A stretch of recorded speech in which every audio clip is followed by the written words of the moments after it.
They say money cannot buy happiness, and there's proof of that with the Mets.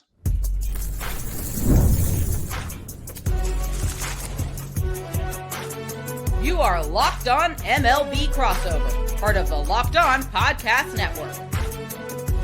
Your team every day. Hello, baseball fans, and sorry, Met fans, and welcome to a Locked On MLB, Locked On Mets crossover, part of the Locked On Podcast Network, which is now the #1 sports podcast network. I am your host, Paul Francis Sullivan. Please call me Sully. Today's episode is brought to you by our good friends over at Game Time. What you should do is download the Game Time app, create an account, and use that code Locked On MLB for $20 off your first purchase. And follow us at Locked On MLB Pods on Twitter or whatever it's called these days, and on Instagram. And I'm your pal Sully. I'm at Sully Baseball Podcast on Instagram. If you follow us, leave that hashtag #EverydaySully. It helps us find your stuff. But hey, we are not flying solo today, and I saw he was not very pleased by how I introduced the Mets situation here. It's Ryan Finkelstein, like Frank Finkelstein. Oh my God. I've known you for years, and every time I say it's like Frankenstein, and then I trip over it. I apologize, Ryan. It's Ryan Finkelstein. Good. You know, I stumbled on saying your name, kind of like the Mets stumbled in the final series against the Marlins. Was it too soon? Oh man, it's funny. I think I want you to do my cold opens. That was good. I was actually just chuckling at it. I actually live in South Florida, so I got. Oh man. Luckily, I was smart enough. I saw where it was going. I went to game 160 and 161, and I stayed home for 162. Yeah. So I spared myself a little bit of heartbreak, but yeah, it was a train wreck that it was like watching it in slow motion for a month, where you saw the end date in Miami, you knew it was going to happen, and exactly what Mets fans didn't want to happen happened. So it is what it is. And it's funny because we are, you know, you're talking about a slow motion train wreck. There's also that light at the end of the tunnel, which could very well be a train approaching Major League Baseball. I've been saying for months now that I find the idea of a work stoppage to be absolutely insane, because it's not a player versus owner situation. It's 28 owners against the Dodgers and the Mets. And every other team is towing the line of, well, we don't want to go across the luxury threshold, like the Yankees and the Cubs and the Red Sox of all teams are saying, well, we don't want to go over the luxury tax, we don't want to go over the luxury tax, yada, yada, yada. And two teams don't care. And one of them has gone on and, well, it's not fair. They won back-to-back World Series. I said, well, what about the other one? And, you know, again, I'm pouring tons of salt into your wound right now. But, you know, this is a team that was in first place by themselves on August 2nd. Yeah. And, you know, and at that point, yeah, when they were slumping a bit, and the Yankees were also slumping a bit, I remember I also thought, do you want these two teams? And I did a whole podcast saying these two teams will straighten it out. These two teams are going to straighten everything out. They may not win their division, because it looked like Toronto was, and the Yankees damn well nearly won it. But, you know, I said, you know what, this is not a team. Who's going to catch them? The Reds? And it's really, it's mind-boggling that this team that people were saying it's not fair what they put together had a September where, and by the way, I can hear the Met fans unsubscribing to this show, but they had a September where they were 5 games under 500, and they had August and September where there were 6 games under 500 in August, 5 games under 500 in September. You know, this one's going to be tough. This one's going to be tough to dust yourself off from. Yeah, you know, I think it was sort of twofold in the second half, where it was the deadline acquisitions could not have gone worse. So that was the first part of it. If Ryan Helsley is Ryan Helsley, the Mets are in the playoffs. I mean, when you miss it by a game, and he blew a couple really key games, but also it was just everything that went right with the rotation in 2024 went wrong in 2025. Sean Manaea not being able to, you know, be the guy that he was, Frankie Montas not being what Severino was, and they just They didn't have pitching, and David Peterson, who had never gone past, I want to say 130 innings in his career, he was an all-star in the first half, and then, he just wore down. And then Yeah. Kodai Senga is just a riddle. And so it was so many things that happened, but ultimately, I think the difference between the Mets and the Dodgers and the way that they've spent is that the Dodgers have always had that farm system that allows everything to work together. You can't just buy your way to happiness or buy your way to being a consistently successful baseball team. It's coincided for the Mets in 2022 and 2024. They've had good seasons, but then they've had these massive letdowns because the depth just isn't there. And it's hard to go into every single winter and say, all right, let's get 3 starting pitchers and build out this rotation. It's a tough way to kind of, build a sustainable winner when that rotation's always in flux. Well, and it's a situation where you had a team that obviously the expectations were sky high. They got to within 2 wins of the World Series in 2024, and by the end of the year, like Nolan McLean was their savior. I mean, you got to the point where they were bringing up people during the stretch run who started the year in Brooklyn, and that's a bad sign. And they, you take a look. I mean, obviously Alonso had the type of year you would want him to have. Like Soto had a very strange first year for them. Because if you said, hey, we got Juan Soto, okay, he would wind up leading the league in walks, stolen bases, on base percentage, finished with an OPS in the 900s, hit 40 some odd home runs along with his 38 stolen bases. I know we're not supposed to look at RBIs anymore, but he drove in 100 and some odd and play 160 games and finish third in the MVP vote. And meanwhile, there are Met fans who are like burning Juan Soto in effigy outside of Citi Field. You would have thought this guy was like the biggest flop in Mets history since Vince Coleman. And people are like, and I'm hearing Met fans say, oh, there's the empty year, empty stats, everything like that. On paper, he did everything you would want him to do. Yeah. And yet there was something about this year in big moments that he got off to a rough start, of course, but there was something about it when I saw him finish third in the in the MVP vote. I thought, like, wow, this is a tale of 2 seasons in the same season. 100%. And it's kind of similar to when Lindor first started with the Mets, where it just tough out the gate, and it feels like a Mets jersey must be just a little bit heavier than a Yankee jersey. But it's the weight of the contract and everything else. If you look at the splits on Juan Soto with runners on base and Juan Soto with nobody on, it was drastic how much better he was when nobody's on base. And because of that led to a lot of empty moments with runners in scoring position where he didn't deliver. And those are games that I think next year the Mets probably win because Juan Soto ultimately is going to be Juan Soto. And you still saw, despite the struggles, it ended up being, like, statistically one of the best offensive seasons in Mets history when you're just talking about what he did. I mean, the guy almost went 40-40. Like, you can't just overlook that.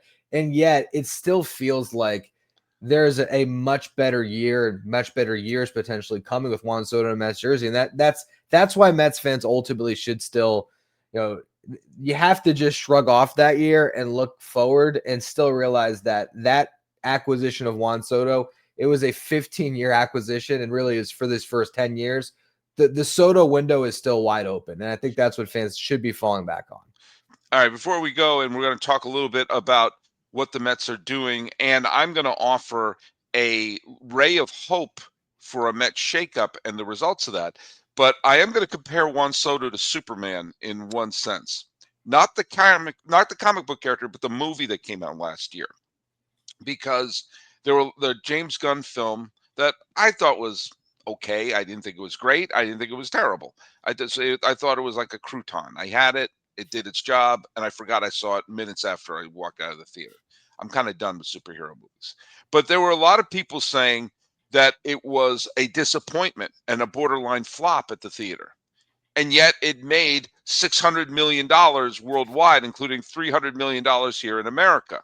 And that kind of reminds me of Juan Soto, where people are talking about it like it was, did he flop? No, well, we see, like, did this movie flop? Well, we see it empirically made piles of money, but it cost so much money, and the expectations of it were so high that if it wasn't as big as Oppenheimer or the Avengers, it would be looked at as a failure.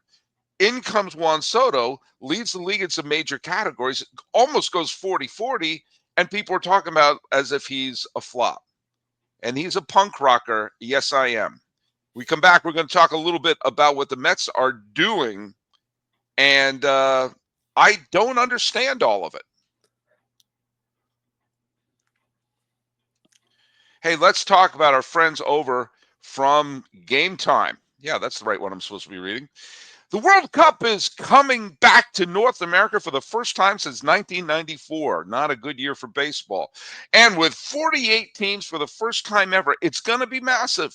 But let's be honest, getting tickets, that's usually the hardest part. That's why the Game Time app is clutch, finally giving fans a real advantage when it comes to snagging those seats. With Game Time, you can track price drops in real time, get alerts when great seats open, buy tickets the moment they hit the app, and it gives the power back in your hands, in the fans' hands. That means going to the World Cup could be realistic instead of impossible.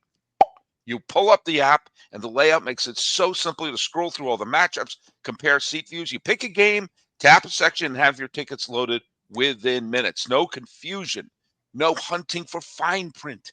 The seat view in the feature is a game changer. You can literally see what the pitch looks like from your exact seat when you buy. I've used this to buy NLCS tickets in back-to-back years when the Dodgers beat the Mets, and the Dodgers beat the Brewers. And each time I could see exactly where I'm sitting. Boom, boom, boom. And it works wonderfully. And you got alerts for teams and matches.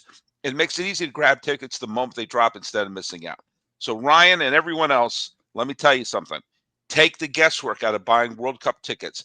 In every match, concert, or event, use Game Time. And download the Game Time app, create an account, and use the code LOCKEDONMLB for $20 off your first purchase. Terms apply. Again, download the app, make an account, and use code LOCKEDONMLB for $20 off. Swipe, tap, ticket, go. Game Time.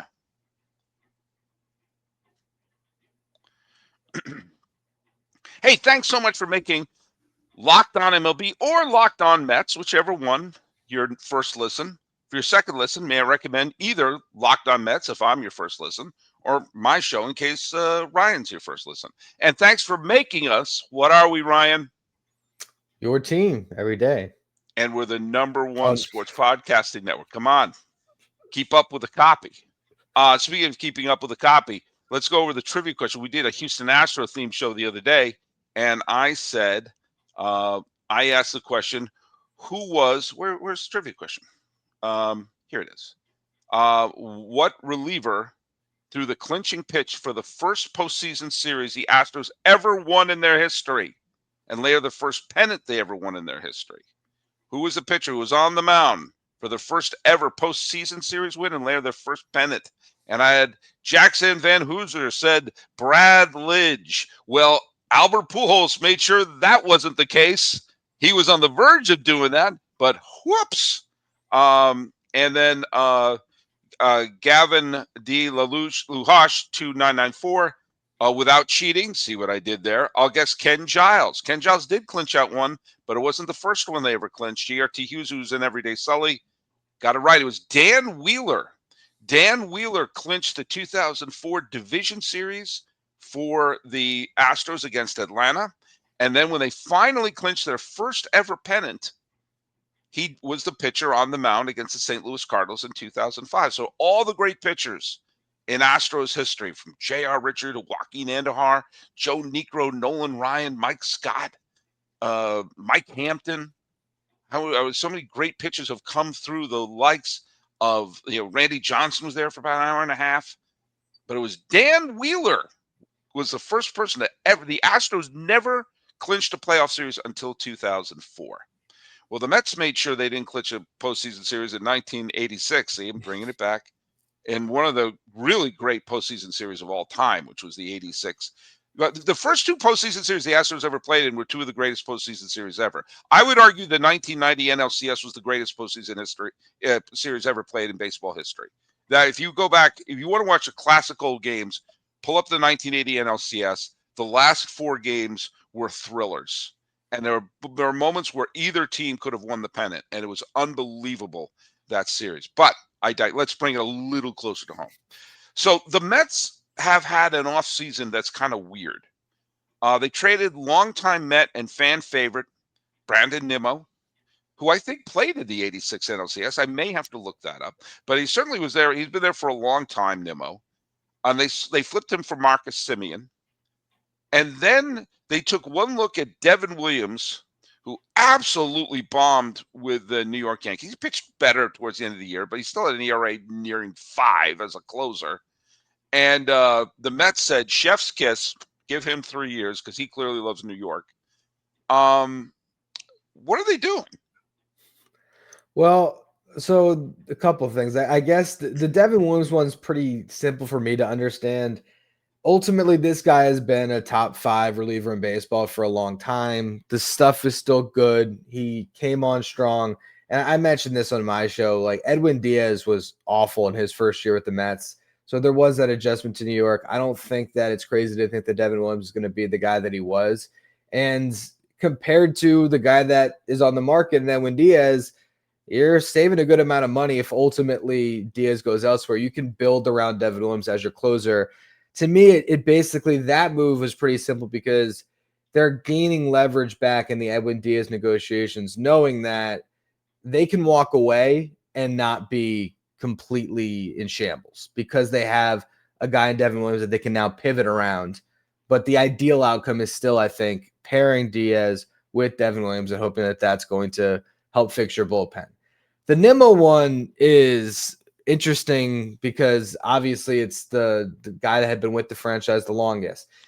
Even though Francisco Lindor gets put out as the captain of the Mets, Nimmo, being the guy that's been in the clubhouse forever, he was the one organizing team functions. And that was kind of a gut-wrenching thing for fans when he's talking about, I just built this house in Port St. Lucie that we've been spending 3 years on, and we just finished it. Now I got traded. So there's so much that goes into a Nimmo trade that it's hard for me to just lay it all out right now. But the bottom line there was they wanted to improve their defense in the outfield.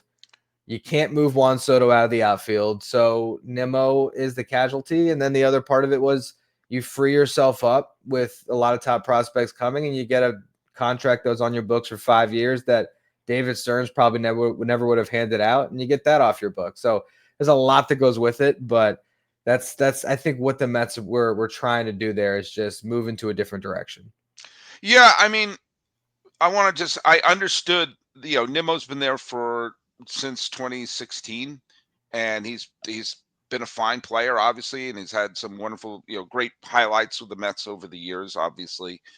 The one thing I kept kind of giggling about when I kept hearing people breaking down the trade, saying it's going to mess up the chemistry of the Mets, and that this is a team that had one of the biggest meltdowns in recent Major League history this last year. And lest we forget, in 2021, they were a division leader for most of that season before finishing the year sub 500. And so this is all since COVID. I mean, I'm not talking about going back to the, losing to the Phillies in 2007. I'm talking since we took our masks off and they took away the little cardboard cutouts of the people in the stands, they have had 2 spectacular face plants. And maybe messing up the chemistry isn't the worst thing in the world. I can tell you something from, Marcus Semien. Who knows? This could be a situation that the Mets have had situations where they've brought in veteran infielders towards the end of their career, hoping that they could catch lightning, whether it's Carlos Baerga, whether it's Robbie Alomar, whether it's Tom Herr. I mean, it's like you can go back and a while to sort of pull a lot of them up. But Semien, when he was with the A's, I was in the Bay Area when he was with the A's, and he was just beloved when he was with the A's. His one season when he was with Toronto, it was 1 or 2 seasons with Toronto, I don't remember off the top of my head, but he was just, everyone in Toronto swore by him. he comes to Texas, and he and Seager create that cornerstone, and then next thing you know, the Rangers are no longer listed as teams that have never won the World Series. And he hit he didn't have a great postseason, but he did hit a key home run in the clinching game. And he plays. His offense has come down, but his defense is still excellent. And having a up the middle with Lindor at short and Semien at second, I can see, especially if they're trying to improve their pitching staff, one way you improve your pitching staff is tightening your defense up. Yeah. No offense to Jeff McNeil and everyone else who's been at second base there, but up the middle is really solid, provided that Semien can stay healthy. And I think that that improvement up the middle, and the fact that by all accounts he has been, people just swear by him. I get the trade by that in that regard. Yeah. I'm a little more suspicious of Williams than you are, because closers can flame out. You see, the shelf life of a closer is to being an elite closer, with the exception of like the Trevor Hoffmans or the Riveras or the Lee Smiths of the world. I mean, they usually flame out after 5 years. And Devin Williams looks like he's right in that flame out range right now. But so that's why I thought 3 years was just, for me, weird. I get it. And Stearns obviously had him in Milwaukee, so he probably is like, hey, we know he had a fluke bad year, and if that's true, then they got themselves a hell of a reliever. If they don't, go back 5 years ago and see who the top relievers were, and go back 5 years behind that, see how many of the same names pop up. It's usually not, and that's why I would be, if they sign him to 1 year, it's the Keith Law. There's no such thing as a bad 1 year deal. Yeah. 3 years, maybe go, wow, okay, that's interesting. But I do get the Semien trade. It did costing Nimmo. Obviously, you're losing power. You're losing a fan favorite. But I get it. The other fan favorite who is free agent right now is Pete Alonso, who became the happiest man in America when Vladimir Guerrero signed a long-term deal with Toronto, therefore taking off the market the other first baseman who everyone will be salivating over. I know Alonso's been linked to Boston. He's probably going to be linked to a bunch of other teams. What are the chances that the man who led the league in doubles and played all 162 last year, hitting 38 home runs, they had celebrations, and he drove in 126. I know we're not supposed to look at RBI. What are the chances of him coming back? I think they're pretty good. I actually think that it's more likely at this point that Edwin Diaz is the one that leaves than Pete Alonso, because I can just see more of a market for Edwin Diaz as the top closer on the board. You could see the Dodgers getting in, the Blue Jays have had some interest. I know that the Red Sox have been the one team linked to Pete Alonso, but that's sort of been the issue since Pete Alonso has been a free agent. It's hard to find other landing spots. So I think the Mets are going to have a really tough time trying to replace him with a different free agent, unless they are in love with Munetaka Murakami or something else. Like, there's not a lot on the market to replace that production. So I ultimately think Pete Alonso comes back. I'm just curious if the Mets are willing to give Pete Alonso the 5 years they just gave up on Nimmo. Like, are they? Well, I think that was another layer to the Nimmo trade, was by clearing Nimmo's contracts, maybe you feel a little bit more comfortable giving Pete Alonso 5 years and having, now it's Alonso, Lindor, and Soto's money on the books instead of having Nimmo there as well. Before we take our break here, there's one pitcher out there who I've not been seeing linked to the Mets yet, and I don't understand why. Because the Mets need starting pitching, and the Mets need pitching who can go deep. I mean, last year, the Mets had 45 pitchers last year. 45 different players pitched for them. If you went back to even just 15 years ago, they were only, if you went back to the 80s, there were only 13 pitchers would pitch for the Mets all season. Sometimes there were 13 pitchers pitching a game for the Mets this year. Framber Valdez is a free agent. Framber Valdez throws 190 to 200 innings. Framber Valdez is a World Series champion, and I think should have won the MVP of the World Series in 2022. But either way, he's an all-star. He's an innings eater. He's a good pitcher. He's shown he can handle the spotlight. when he became a free agent, I just started singing "Meet the Mets, Greet the Mets," and I haven't heard a peep about him being rumored with the Mets, and not one molecule in my body understands why, because he's exactly what they need. Yeah, 100%. And I think the Marcus Semien trade makes it even more of an obvious fit, because now you have that double play combination behind him in Right. the infield. It just plays to Framber's strength. So I think the Mets, it makes, if they're going to sign a free agent, I've seen 3 that they've been linked to, but it's hard to even know because the Stearns regime has been very tight-lipped. But the 3 has Right. been Tatsuya Imai, the guy coming over from Japan, Fine. Michael King, and Framber Valdez. And what this rotation needs, as you alluded to, is they need someone they can count on. And I think of this free agent class, you're right. Framber Valdez is the best fit for the Mets. Yeah. All right. When we come back, I want to talk about the fact that things are things are shaking up for the Mets. However, that could be a pretty positive thing, because there have been examples of squads that have shaken the proverbial etch-a-sketch and it's come out all right. All right, we're going to hear from our friends over at FanDuel. Now, NFL Sundays, they move fast. One big play, and suddenly everything feels different. And that's what makes betting with FanDuel so exciting. You're not just watching the game, you're reacting to it in real time. With FanDuel, you can place bets as the action unfolds. Every drive, every momentum swing, every highlight moment. And live betting is the best when the game starts to shift. Receiver gets hot, a defense tightens up, or the momentum, easy for you to say, flips after a turnover. FanDuel lets you jump in the moment. Live spreads and money lines adjust instantly. Player props update as the guys heat up. You can bet on next touchdown scores, drive results, totals, maybe even who gets a safety.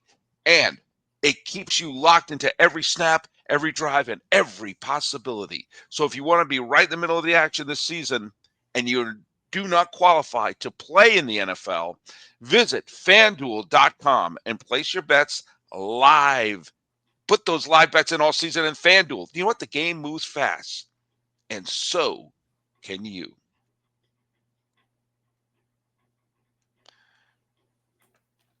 The game moves fast, and so did that live read. Uh, doing it live here, folks. I remember when the Toronto Blue Jays, throughout the mid 80s and into the early 90s, had as much talent of any team you would ever see. And they had the greatest outfield that never made the World Series, which was George Bell, Lloyd Mosby, and Jesse Barfield. And they had Fred McGriff, and they had Tony Fernandez. They were a team that was really star-studded, and yet, they face planted in the 85 ALCS. They face planted down the stretch in 1987. They came up just short in both 88 and 90. They lost the ALCS to a really great Oakland team in 1989. And after the 1990 season, they shook things up. They let George Bell go. They traded away Fred McGriff and Tony Fernandez, bringing in Joe Carter and Roberto Alomar. And I remember the thought process then was, oh boy, this is really changing up the look and feel of this team. And they went on to win 3 straight divisions and back-to-back World Series titles. Sometimes shaking things up, including with some of those pillars of your team, is kind of what the team needs to do. Sometimes you can have a sense of, this is the way things are done here. And, well, it's not being done right. I'm sorry, Brandon Nimmo, who seems like a fine man, a good person, and a fan favorite. But I don't, as I said earlier, talking about chemistry for a team that is, is doing these kind of face plants, maybe you should shake up the chemistry. And if I were a Met fan, knowing that Stearns has tried with the Showalter season, tried here and there, and had this team that was filled with players who you associate with the Mets, let's shake things up. You still can. I do think they should bring in Alonso, because I still think that he can really help the club. But have the team of Semien and Lindor up the middle. Bring in someone to protect Soto here. Have a jackrabbit to be stealing bases on the team, and most importantly, get pitchers who can pitch it in the 6th or the 7th. Even if it means taking down some of the pillars, that's what they should do. And this has been my TED Talk. Ryan, what do you think about it? Am I closing in on something here? Yeah, for sure. I mean, I've been covering the team since 2019, and since then we have seen pretty much the same core of Alonso and Nimmo and McNeil, and then Lindor came in 2021. And Edwin Diaz was there in 2019, and I think it's been a good thing to see Steve Cohen keeping some of these guys around, because I think there was that sentiment with the fan base that all of our favorite players would go elsewhere. Seeing Zach Wheeler pitch for the Phillies, things like that aren't supposed to happen now that Cohen owns the team. But also, you brought in David Stearns for a reason, and David Stearns never would have given Brandon Nimmo an 8-year deal. And so you have to just think about what this core has done, and they have been given plenty of chances. And across my time, hosting Locked On Mets, I've seen 2 playoff appearances. One ended in a wild card round. And I've yet to see the Mets win the division. So at a certain point, when you haven't had the success, like, the Mets are justified in firing all of their coaches. They would have been justified in firing Carlos Mendoza if they wanted to. Like, they have to change it up. It's you just had from the last 3 years, it was 2023 off 101 win season. You completely collapsed and did a fire sale. 2024, you had a magical year, and then you sign Juan Soto and then turn in a worse season. Like, heads are going to roll, and rightfully so. And if they decided to completely get rid of Alonso, Diaz, McNeil, they'd be justified in trying to do it different. It's just getting rid of all of them, it might be too much to replace. But for Nimmo, it made a lot of sense. And if they just get rid of Jeff McNeil and they just trade him to trade him, even if they're not getting anything back, but it's just because they want a different feel in that clubhouse, you have to turn the page. It's not like that group had won anything. Yeah, it's not like that page was a bestseller. Yeah. And well, look I think it's going to be interesting. The winter meetings are just about to start. You're hopefully going to see a lot of fireworks this week and make it a fun week. Valdez, and all day. I'm a big Valdez fan, especially for a team that I've been preaching this, and I'm going to keep preaching all off season, that the franchise that starts developing pitchers who can go 6 or 7 innings will be the team that isn't burning out their bullpen, and isn't playing 45 pitchers throughout a season and then wondering what the hell happened. You need to develop innings eaters. Yeah. I've made the case that if you have one pitcher going 7 innings, they let up 4 runs, or use 3 pitchers who over 7 innings give up 4 runs, you're better off with a starting pitcher going that way, because you're not wearing your damn bullpen down. 100%. Gee whiz, why are our arms so tired? Because, well, statistically, after 2 innings, the starting pitcher is less effective. Great. But it also assumes that every reliever is doing their job every day, and that they're all video game characters. All right, enough of my lecture here. Where can people listen to your great show? Wherever you listen to Locked On MLB, you can listen to Locked On Mets. Pretty simple. Very good. We're keeping it simple. And our trivia question, which I know you know, is who's the only player to hit their 500th home run as a Met?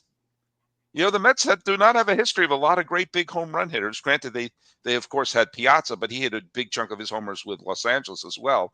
Only one. Now, I'm not saying he hit 500 home runs with the Mets. I'm saying he hit his 500th home run as a Met. So let's not confuse anything here. All right. Well, this has been good. Try not to go too long here talking about the Mets chemistry, which needs to be shaken up. And maybe some of that money being spent not just on the biggest names, but on the pitchers who can go deep. And Juan Soto, he's a punk rocker. Yes, he is. This has been a Locked On MLB and Locked On Mets crossover. He is Ryan Finkelstein, right? Yeah. I'm your host, Paul Francis Sullivan. Please call me Sully. I wonder how many people are going to get that punk rocker Yes I Am reference. I'm assuming a lot, because a lot of people saw that movie.